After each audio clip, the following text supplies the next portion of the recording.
মাঝে মাঝে অনেকজনকে দেখি লাড়াচাড়া দিয়ে একটু জায়গা করতে পারি কিনা, কেননা চাটা তো রয়ে গেছে, ঠিক না?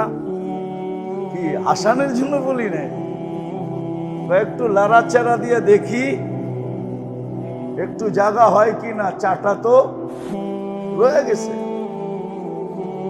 যখন এই কথা শুনাইছেন বলছে আর একটু খুলা বলো, বুঝলাম না, পেট পোড়া খায়ও না মানি?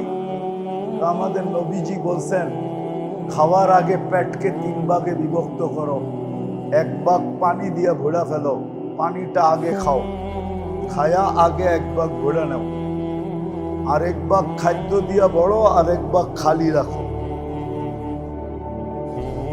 ওই বেটায় কইতেছে মা তারাক্তালি শাইআন ফিত তিব্বি, তাইলে তো তোমাদের নবীজি ডাক্তারি করার জন্য আমার জন্য কিছু রাইখেই যায় না।